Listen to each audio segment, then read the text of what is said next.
Everyone, study for you में आपका स्वागत है। आज हम देखेंगे बिहार का इतिहास। बिहार के इतिहास से देखेंगे, अगर आप बिहार का कोई भी एग्जाम्स का तैयारी कर रहे हैं तो आपको बिहार से क्वेश्चन पूछा जाता है। बिहार के इतिहास में हम पहले बिहार के स्रोत देखेंगे। तो आइए हम स्टार्ट करते हैं बिना देरी के आज का फर्स्ट क्वेश्चन। उससे पहले अगर आप चैनल पर नए हैं तो चैनल को प्लीज़ सब्सक्राइब, वीडियो को शेयर और लाइक कर दीजिए। तो आइए हम फर्स्ट क्वेश्चन देखते हैं। राजनीतिक रत्नाकर पुस्तक के लेखक कौन थे? तो राजनीतिक रत्नाकर जो पुस्तक है उसके लेखक चंद्रशेखर थे, चंद्रेश्वर।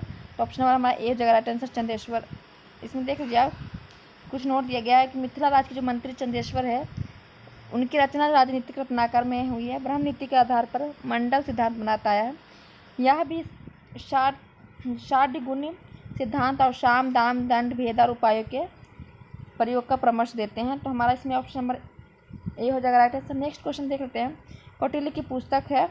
तो कौटिल्य जो कि चंद्रगुप्त मौर्य के राज दरबार में रहते थे, वो प्रधानमंत्री थे कौटिल्य चंद्रगुप्त के, और उनके गुरु भी थे। तो इनकी पुस्तक इन्होंने लिखा है अर्थशास्त्र। उस पुस्तक का नाम है, उस पुस्तक में क्या है तो शासन के सिद्धांत और अभ्यास। तो इसका हमारा ऑप्शन नंबर बी हो जाएगा राइट आंसर। ये राजनीति की एक बुक है।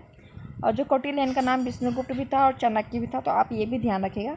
नेक्स्ट क्वेश्चन देख लेते हैं। उत्तपद प्रकाश के लेखक कौन है? तो उत्तपद प्रकाश के लेखक मौलिक भी थे। तो ऑप्शन नंबर ए हो जाएगा राइट आंसर। हम फटाफट लेके चलेंगे ताकि हम ज़्यादा से ज़्यादा क्वेश्चन कर ले और बिहार स्पेशल का पूरा खत्म कर दे किताब।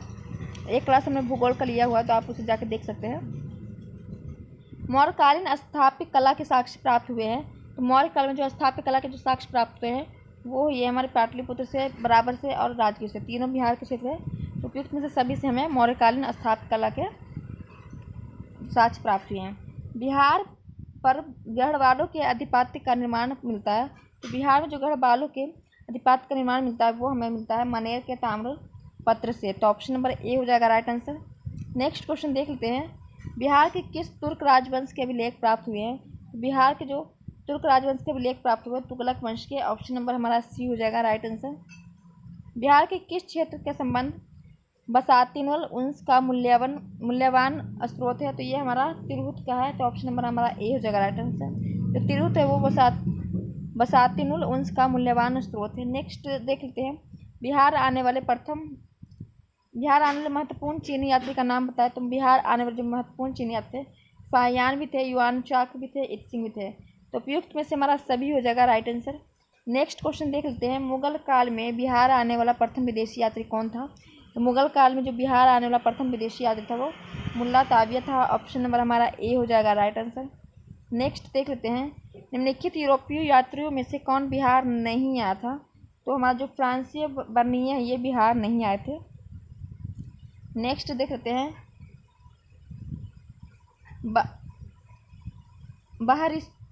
बाहरी स्ताविक गैविक किसकी रचना है? तो बाहरी स्ताविक की जो रचना है ये हमारा मिर्जा नाथन का है। तो ऑप्शन नंबर हमारा बी हो जाएगा राइट आंसर।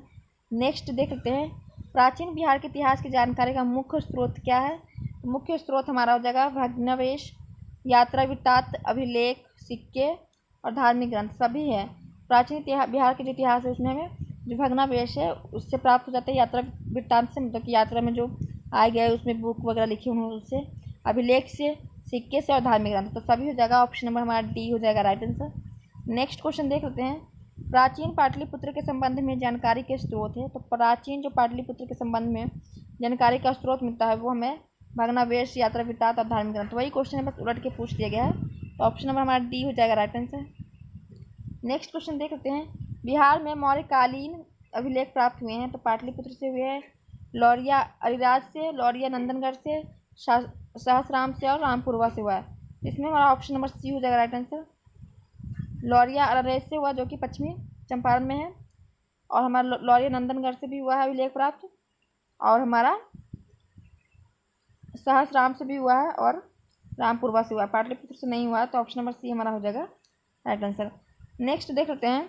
अशोक का लघु शिलालेख 1 जो प्राप्त हुआ है वो सहसराम से हुआ है। ऑप्शन नंबर हमारा ए हो जाएगा राइट आंसर। नेक्स्ट देख लेते हैं। बिहार से प्राप्त मौर्यकालीन अभिलेखों की भाषा कैसी थी? मौर्यकालीन जो अभिलेखों की भाषा थी बिहार से प्राप्त हुई है वो प्राकृतिक है। तो ऑप्शन नंबर हमारा बी हो जाएगा प्राकृत। बिहार से प्राप्त मौर्यकालीन अभिलेखों की लिपि कौन सी थी? जब प्राकृतिक भाषा थी तो लिपि कौन सी जगह? ब्राह्मी लिपि। ऑप्शन नंबर सी हो जाएगा राइट आंसर। मृतुल अहबार किसकी रचना है? तो मृतुल अहबार जो रचना है वो मुल्ला वह बहानी की है, तो ऑप्शन नंबर सी हो जाएगा राइट आंसर। नेक्स्ट देख लेते हैं, मध्यकालीन मिथिला के इतिहास के स्रोत में महत्वपूर्ण है, तो मध्यकालीन मिथिला के इतिहास में जो महत्वपूर्ण है वो कीर्ति कीर्तिलता, कीर्ति पताका और वन रत्नाकर, तो ऑप्शन नंबर हमारा डी हो जाएगा उपयुक्त में से सभी। नेक्स्ट देख लेते हैं, बिहार में धातु प्रस्तर युगीय विशेष मिले हैं। बिहार में जो चिरांद से, चेचर से, मनेर से, चिरांद अभी छपरा में, चेचर वैशाली एवं सोनपुर से, मनेर से मिले हैं, तो ऑप्शन नंबर हमारा डी हो जाएगा उपयुक्त में से सभी से। नेक्स्ट देखते हैं, बिहार के गया जिले से अफसर से प्राप्त अभिलेख में किस राजवंश के राज के बारे में जानकारी मिलता है। बिहार के गया जिले से जो अफसर से प्राप्त अभिलेख हुआ है उसमें जो हमारा परिवर्ती गुप्त राजवंश का मिलता है जानकारी, तो हमारा ए हो जाएगा राइट आंसर। नेक्स्ट देखते हैं, बिहार प्रांत के आरा से प्राप्त देवांकनार्क लेख तथा शाहपुर एवं मंदार बांका से प्राप्त लेखों की जानकारी मिलती है, तो यह प्रवर्ती गुप्त वंश के बारे में मिलती है, तो ऑप्शन नंबर डी हो जाएगा राइट आंसर। नेक्स्ट देखते हैं, इसमें लिखा हुआ है देवांकनार्क से अभिलेख में जो प्रवर्ती गुप्त शासक देवगुप्त, विष्णुगुप्त एवं जीवुगुप्त द्वितीय का नाम मिलता है।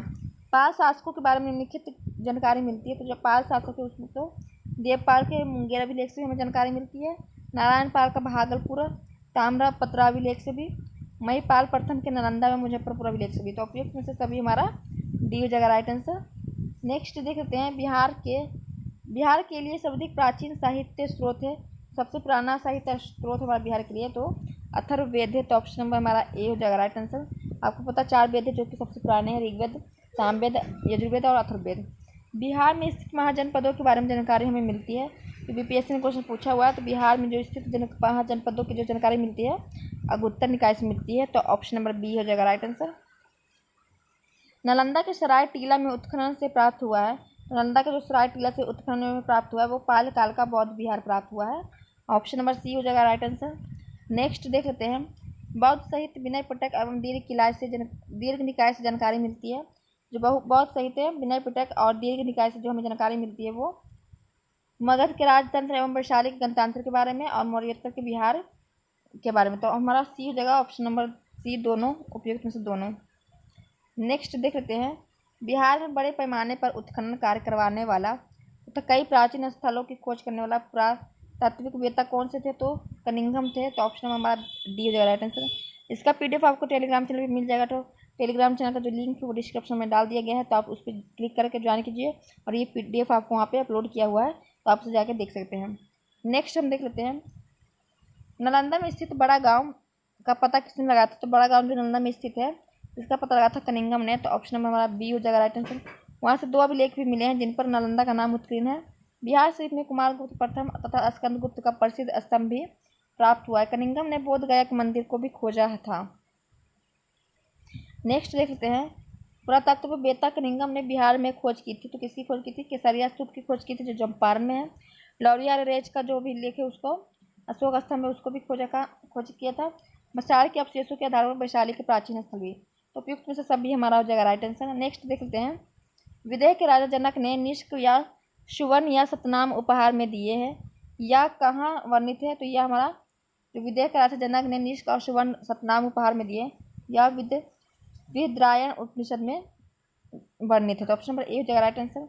बिहार से प्राप्त मौर्य अभिलेखों की लिपि क्या थी, तो मौर्य अभिलेखों की जो लिपि थी बिहार से प्राप्त, ये उपयुक्त में से कोई नहीं हो जाएगा, ब्राह्मी लिपि थी, तो ऑप्शन नंबर हमारे ब्राह्मी किसमें है नहीं, तो ऑप्शन नंबर डी हो जाएगा राइट आंसर। नेक्स्ट हम देख लेते हैं, बिहार से प्राप्त पहला द्विभाषीय अभिलेख किस मध्यकालीन शासक से संबंधित है, तो 2 भाषीय जो अभिलेख हमें मध्यकालीन शासक से संबंधित है वो शेरशाह से है, तो Sher Shah Suri, option number B हो जाएगा राइट आंसर।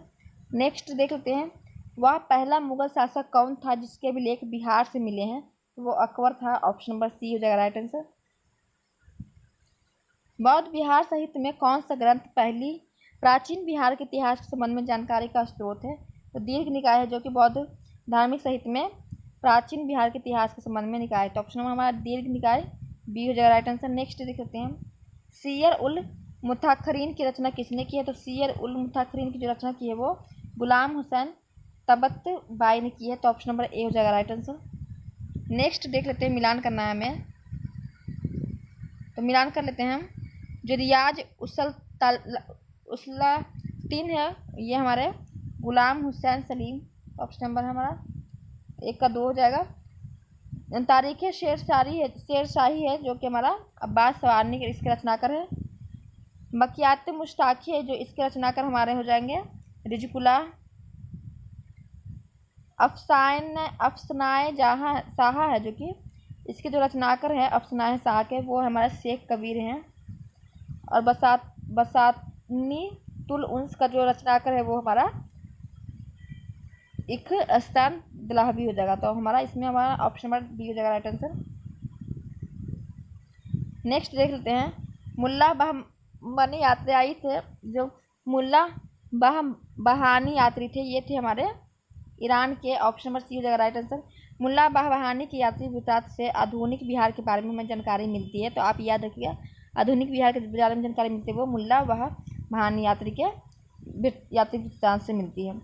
आधुनिक बिहार के अध्ययन के लिए मुख्य स्रोत क्या है, तो फ्रांसीसी बुकलान एवं सांकलित विभिन्न report, district gazetteer, land survey and settlement report, Fort William India house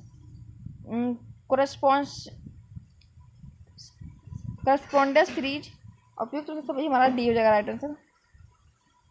next देखते हैं, कौटिल्य के अर्थशास्त्र में किस पहलू का प्रकाश डाला है, तो राजनीतिक नीतियों का। हमने पीछे बता दिया जो कौटिल्य का राजनीति के बारे में बताया गया बुक है अर्थशास्त्र। लिखने में तो अर्थशास्त्र लिखना, अर्थव्यवस्था मत करिएगा, ये राजनीतिक नीतियाँ। और कौटिल्य का नाम 3 है, कौन कौन है आप कमेंट करके बताइए, हमें पीछे बताया आपको 3 नाम है कौटिल्य का, कौटिल्य, चाणक्य और विष्णुगुप्त। और ये चंद्रगुप्त के प्रधानमंत्री थे और उनके गुरु भी थे। अप्सर जो गया से एक मंदिर का भग्नावशेष प्राप्त हुआ है, इसके दीवारों पर कथा दृश्य अंकित है, तो रामायण की, तो मस्त हो जाएगा टेंशन। जो गया हमें प्राप्त हुआ है एक मंदिर का भग्नावशेष जिसका नाम है अप्सर, इसमें जो दीवारों पर कथा दृश्य अंकित किया गया वो रामायण का है। तो अब हमने देख लिया उसके प्राचीन स्रोतों को कि जानकारी में कहाँ से मिलती है। अब हम देखेंगे ऐतिहासिक काल, पूर्व ऐतिहासिक काल बिहार का। तो बिहार में पूर्व ऐतिहासिक काल का आरंभ हुआ, इसका अनुमानित जो टाइम है वो हमारा 40,000 वर्ष पूर्व, ईसा वर्ष पूर्व, तो ऑप्शन नंबर सी हो जाएगा राइट आंसर। नेक्स्ट देख लेते हैं हम, बिहार में पूर्व ऐतिहासिक काल के अवशेषों से प्राप्त हुआ है, तो क्या क्या प्राप्त हुआ है, तो कुल्हाड़ियों के फलक, चाकू में खुरपी और मृत भांड सभी प्राप्त हुए हैं, ऑप्शन नंबर डी हो जाएगा राइट आंसर। नेक्स्ट देख लेते हैं, बिहार में आदि मानव के निवास के आरंभिक साक्ष्य कहाँ से प्राप्त हुए हैं। बिहार में आदि मानव के जो निवास के आरंभिक साक्ष्य प्राप्त हुए हैं वो मुंगेर एवं नालंदा से हुए हैं, तो ऑप्शन नंबर बी हो जाएगा राइट आंसर। बिहार में आदि मानव के उपस्थिति के आरंभिक साक्ष्य किस युग के हैं, तो ये पूर्व प्रस्तर युग के हैं, ऑप्शन नंबर हमारा ए हो जाएगा राइट आंसर। नेक्स्ट देख लेते हैं, बिहार में मध्यवर्ती प्रस्तर युग के साक्ष्य मिले हैं मुंगेर से, ऑप्शन नंबर सी हो जाएगा राइट आंसर। पीछे भी वही क्वेश्चन है, बस इसमें नाम पूछा गया। बिहार में चिरांद जो कि भी सारण है एवं चेचर जो कि वैशाली है युग के अवशेष प्राप्त हुए हैं, तो किस युग के प्राप्त हुए हैं, तो ये नव प्रस्तर युग के प्राप्त हुए हैं। बिहार में ताम्र प्रस्तर युग के प्रवर्तित चरण के अवशेष कहाँ से प्राप्त हुए हैं, तो ये उपयुक्त में सभी चेचर, चिरांद और सोनपुर मनेर सभी से हुआ है, ऑप्शन नंबर हमारा डी हो जाएगा राइट आंसर। नेक्स्ट देख लेते हैं, अब हमारा आ गया ऐतिहासिक काल का आरंभ, तो ऐतिहासिक काल का हम आरंभ देख लेंगे। बिहार सहित पूर्वी भारत में आर्यों का आगमन हुआ था, कब हुआ था ये बताना है, अनुमान लगाना है, तो उत्तर वैदिक काल में। जो बिहार में पूर्वी भारत में आर्यों का आगमन हुआ था वो उत्तर वैदिक काल में हुआ था, लगभग 800 ईसा पूर्व, तो ऑप्शन नंबर हमारा सी हो जाएगा राइट आंसर। नेक्स्ट देख लेते हैं, बिहार सहित पूर्वी भारत में आर्यों के विस्तार में सहायक था। बिहार सहित जो पूर्वी भारत में आर्यों के विस्तार में सहायक था वो था लोहे का उपयोग, ऑप्शन नंबर बी हो जाएगा राइट आंसर। नेक्स्ट देख लेते हैं, श्रुति तथा किंवदंती के अनुसार महाभारत युद्ध के समय बिहार में मुख्य राजा कौन कौन थे, तो उसमें जो राजा इसमें बताया गया है वो मगध के विदेह और अंक के लिक्ष्मणी दोनों थे, तो ऑप्शन नंबर सी हमारे दोनों राइट आंसर बताया गया है। नेक्स्ट देख लेते हैं, वेद के किस ग्रंथ में बिहार के विदेह राज्य में आर्यों के आगमन तथा निवास का साक्ष्य विवरण है, तो ये शतपथ ब्राह्मण में, ऑप्शन नंबर ए हो जाएगा राइट आंसर। बीपीएससी ने ये क्वेश्चन पूछा हुआ है 2019-20 में ही। बिहार कौन सा प्राचीन राज्य आरंभ में बहुत दिनों तक आर्यवर्त के बाहर था तथा अनार्य जाति के लोगों का आवास स्थल रहा, तो ये मगध था, ऑप्शन नंबर सी हो जाएगा राइट आंसर। बिहार में उपनिषद काल में ब्राह्मण धर्म तथा ज्ञान का महान केंद्र कौन सा था, तो आपको पता है विदेह है, ऑप्शन नंबर सी हो जाएगा राइट आंसर। बिहार में जो उपनिषद काल में ब्राह्मण धर्म तथा ज्ञान का जो महान केंद्र था वो विदेह था। विदेह विदेह राजा जनक प्रसिद्ध दार्शनिक थे। यह राज्य व्याकरण साहित्य तथा दर्शन शास्त्र के लिए महत्वपूर्ण केंद्र था। नेक्स्ट देखते हैं, अथर्ववेद में बरात शब्द का प्रयोग किस राज्य के लोगों के लिए किया जाता है? तो अथर्ववेद में बरात शब्द का जो प्रयोग किया जाता है वो मगध के लिए। तो ऑप्शन नंबर हमारा बी हो जाएगा राइट आंसर। बिहार का कौन सा राज्य उत्तर वैदिक काल का एक महत्वपूर्ण राज्य था? तो उत्तर वैदिक काल का जो महत्वपूर्ण राज्य था वो था विदेह। ऑप्शन नंबर हमारा डी हो जाएगा राइट आंसर। नेक्स्ट देखते हैं, बिहार की भौगोलिक चर्चा में सर्वप्रथम किस साहित्य रचना से मिलती है? तो ये शतपथ ब्राह्मण से। तो हमने पीछे भी देखा, ऑप्शन नंबर डी हो जाएगा राइट आंसर। अब देखते हैं महाजनपद है जो बिहार का है। तो 6ठी शताब्दी से पूर्व में भारत में 16 महाजनपद का उदय हुआ।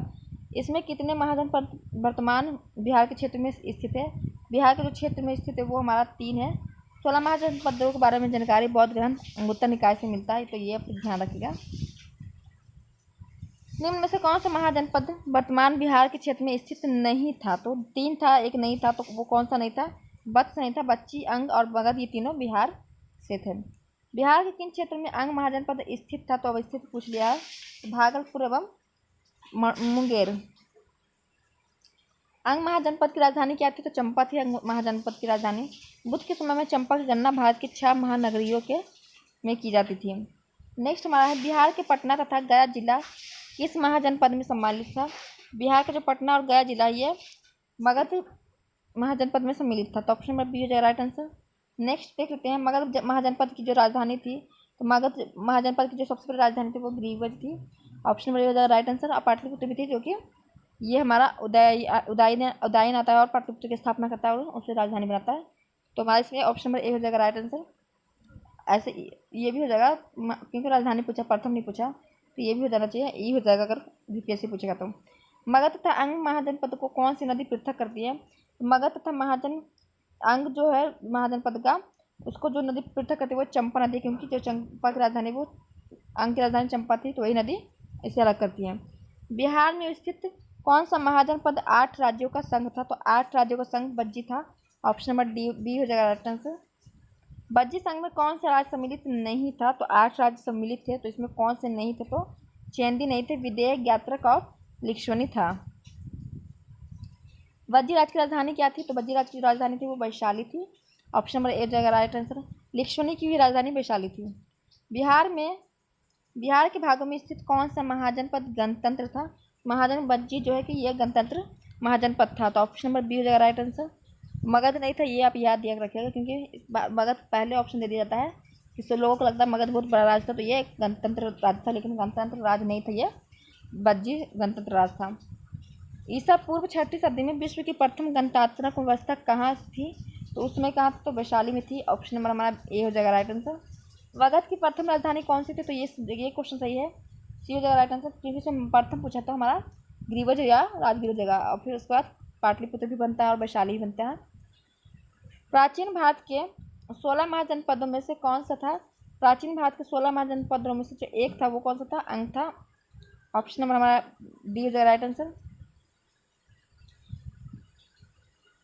विश्व का पहला गणतंत्र वैशाली में किसके द्वारा स्थापित किया गया था? यह स्थापित किया गया था लिक्ष्मणियों द्वारा। ऑप्शन नंबर डी हो जाएगा राइट आंसर। अब देखेंगे जैन धर्म के बारे में। जैन धर्म के वास्तविक संस्थापक और 24वें अंतिम तीर्थकार महावीर का जन्म कहाँ हुआ था? महावीर का जन्म कुंडन वन में हुआ था। महावीर का बचपन का नाम वर्धमान था, वैशाली के कुंडन वन में हुआ था, तो ये आप याद रखिएगा। नेक्स्ट क्वेश्चन हमारा है, महावीर के जन्म स्थल कुंडग्राम बिहार के किस जिले में है? तो वैशाली में, हमने पीछे बताया अभी। तो ऑप्शन नंबर बी जगह वैशाली। महावीर स्वामी का जन्म वर्ष आमतौर पर 540 वर्ष पूर्व माना जाता है। नेक्स्ट देखते हैं, बिहार महावीर स्वामी के जो पिता सिद्धांत का जो संबंध था वो बज्जी संघ से था। Option number C right answer. और भगवान बुद्ध का जो बचपन का नाम था वो सिद्धांत था, लेकिन महावीर स्वामी के जो पिता का नाम था वो भी सिद्धांत था, तो आप ये याद रखिएगा।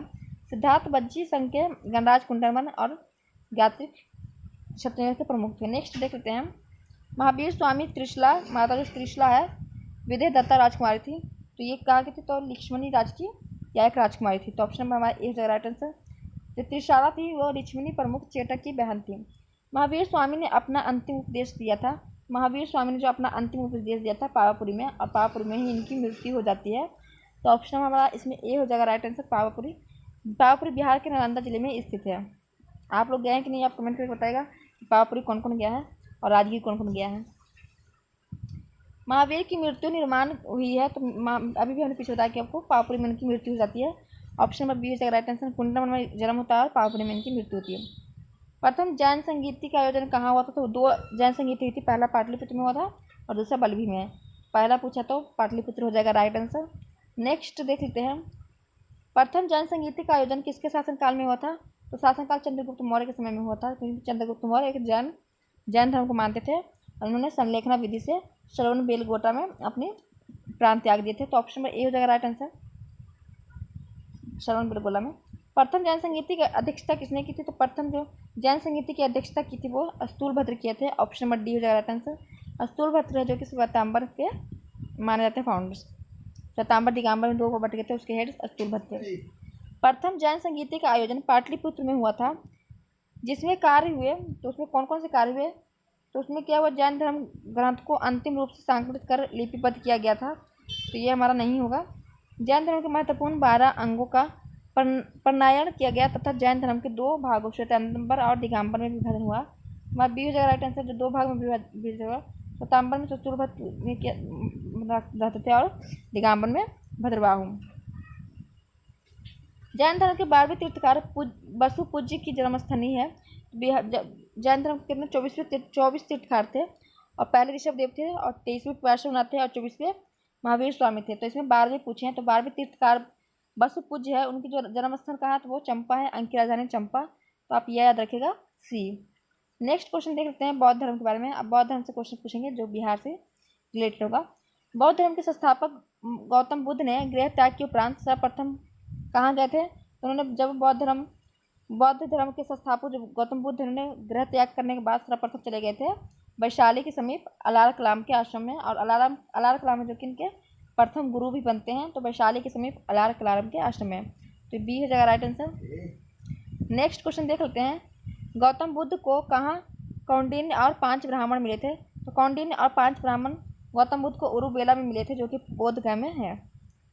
गौतम बुद्ध को ज्ञान प्राप्त कहाँ हुआ था, तो आप सभी जानते हैं कि बोधगया में गौतम बुद्ध को ज्ञान प्राप्त हुआ था। गौतम बुद्ध को किस नदी के किनारे ज्ञान प्राप्त हुआ था, निरंजना नदी के किनारे इनको ज्ञान प्राप्त हुआ था और निरंजना नदी को ही फल्गु नदी अभी कहते हैं। उन्हें ज्ञान प्राप्ति बोधगया में निरंजना नदी के किनारे में पीपल वृक्ष के नीचे हुआ था। तो पीपल वृक्ष भी पूछ लेता जाता है, तो आप याद रखिएगा। राजगीर में आयोजित प्रथम बौद्ध संगीति में कौन से कार्य हुए, तो बौद्ध धर्म 2 भागों में स्थाविर और महासंघीय रूप में विभाजित हो गया था, तो ये हमारा नहीं होगा।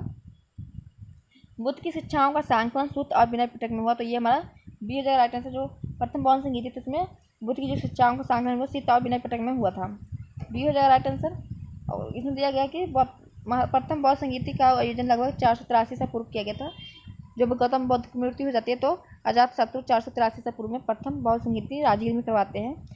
नेक्स्ट हम देख लेते हैं, द्वितीय बौद्ध संगीति आयोजन वैशाली में हुआ था, तो हमने आपको ट्रिक दिया था रब पाक। पहला जो बौद्ध संगीति राजगीर में, दूसरा वैशाली में, तीसरा पाटलिपुत्र में, चौथा कुंडलवन में। तो इसमें द्वितीय बौद्ध संगीति का वैशाली में हुआ। इसमें किए गए कार्य कौन से थे, तो इसमें जो कार्य हुआ था वो बौद्ध धर्म जो है 2 भागों में स्थाविर और महासंघीय के रूप में विभाजित हो गया था, तो ये हो जाएगा राइट आंसर। और दूसरा जो बौद्ध संगीति हुए थे वो लगभग पहली बौद्ध संगीति के 100 साल बाद होती है, तो 483 ईसा पूर्व में पहली होती है और 383 ईसा पूर्व में दूसरी होती है, 100 साल के बाद। द्वितीय बौद्ध संगीति का आयोजन पाटलिपुत्र में हुआ। तृतीय बौद्ध संगीति का जो आयोजन पाटलिपुत्र में हुआ, इसमें कौन सा कार्य किया गया था, तो इसमें कुछ कठोर नियम बनाया गया तथा अभिधम्म पिटक का संकलन हुआ, तो डी हमारा हो जाएगा राइट आंसर। तृतीय बौद्ध संगीति का आयोजन 251 में हुआ है, तो ये आप याद रखिएगा। पहला 483 में हुआ था, दूसरा 283 में और तीसरा 250 में।